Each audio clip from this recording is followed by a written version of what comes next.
Bom, então, dando continuidade aqui, eu queria só falar sobre esse exemplo, né, esse pulmão no chip. Esse é uma abordagem bem interessante. Eu deixei o link para vocês no YouTube, se vocês quiserem assistir o vídeo que explica um pouco melhor sobre esse chip.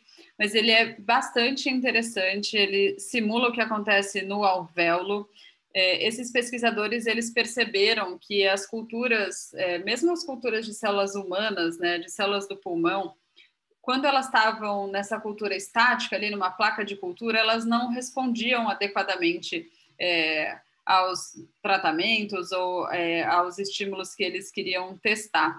Então, eles construíram esse chip, então, com células epiteliais na parte de cima, que seria que está em contato com o ar, que seria a parte de dentro do alvéolo, e células endoteliais, que está em contato com o meio de cultura, ou, no caso dos alvéolos, estaria em contato com o sangue. Então, e eles perceberam que essa movimentação, né, eles provocam um vácuo aqui nessas duas câmaras, então essa membrana contendo as células, ela estica, né, ela tem esse movimento para simular o movimento dos alvéolos na respiração. E eles perceberam que isso melhora muito os resultados são muito mais semelhantes ao que acontece em seres humanos. Então, muitas vezes, e esse modelo ele já está sendo aplicado, inclusive, para os estudos da Covid-19, tanto para o estudo da doença quanto para testes de drogas.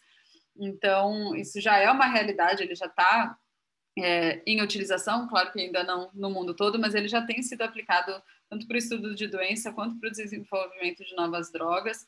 E muitas vezes, né, quando a gente se pergunta, mas como é que eu vou testar a infecção ali viral sem usar um modelo animal? Bom, esse é um exemplo, né? É possível se pensar em novas abordagens e construir, né, usar o conhecimento e a tecnologia reunindo essas duas coisas para que a gente tenha modelos que são mais relevantes para os seres humanos, né? E aí aqui um slide bem poluído, né, sobre algumas bases de dados e outras fontes, ele é bem poluído assim de propósito para vocês entenderem que existem muitas fontes de dados, muitas bases, muitos sites interessantes que falam dos métodos alternativos em geral e também bases que falam mais especificamente sobre métodos substitutivos. E a minha sugestão é que vocês não se contentem em olhar só para essa infinidade de base de dados, mas que vocês busquem também revisões sistemáticas, consensos científicos, opiniões de especialistas, busquem no PubMed, busquem no Google. Acho que quando vocês estão avaliando um projeto de pesquisa, que a gente parte do princípio, né, de que o pesquisador ele buscou por métodos alternativos, mas muitas vezes ele fez a pergunta de maneira equivocada, né, num nível equivocado, como eu falei para vocês anteriormente. Então, busquem por essas novas abordagens metodológicas para a substituição, principalmente, do uso de animais nas pesquisas biomédicas. E eu não poderia deixar de falar para vocês sobre a questão dos anticorpos. Os animais são muito utilizados para a produção de anticorpos, tá aí mais de 1 milhão de animais por ano só na União Europeia. Já existe um método que a produção é feita in vitro, né? Esses anticorpos monoclonais com essa tecnologia do hibridoma, mas a gente também tem uma nova tecnologia que é chamada de phage display, que não utiliza animais para a produção de anticorpos. E aqui é um documento do ECVAM, que trata dessa tecnologia, sobre os anticorpos não derivados de animais. E aqui eles deixam bem claro que isso não é só uma questão ética, é uma questão técnica também. Então, esses anticorpos produzidos usando essa técnica, eles têm uma melhor afinidade, eles são mais estáveis, eles são mais específicos, então eles realmente são melhores do que os anticorpos produzidos utilizando os animais e os anticorpos produzidos in vitro, né? E então a recomendação do ECVAM é de que os animais não devem mais ser usados para o desenvolvimento e produção de anticorpos, para pesquisa, para questões regulatórias, para diagnóstico, para terapêutica.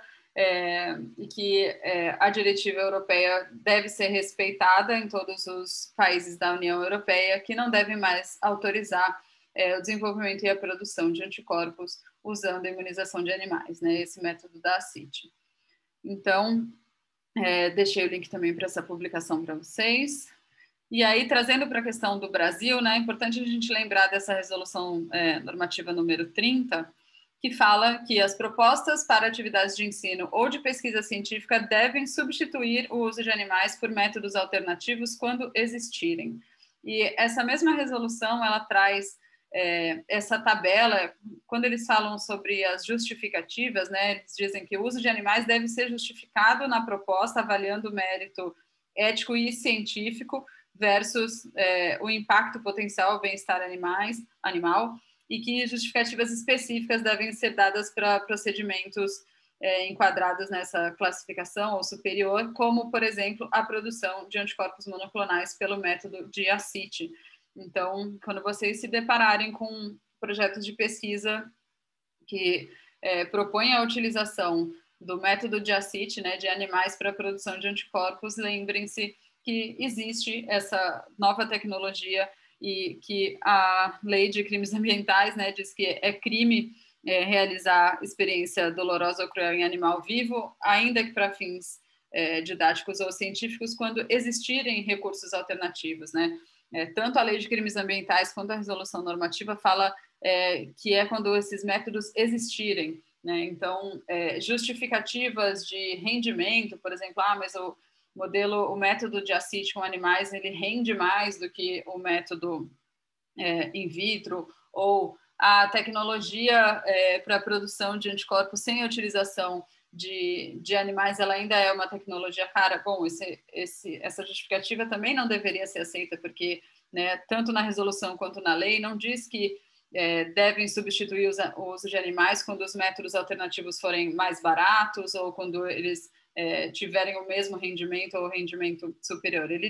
Elas dizem que é quando existirem métodos alternativos, e a minha sugestão, né, que vocês como componentes aí das CEUAS briguem para que isso seja cumprido. Bom, para finalizar, eu deixo aí a Declaração Universal dos Direitos Animais, que já no primeiro artigo diz que todos os animais nascem iguais diante da vida e têm o mesmo direito à existência.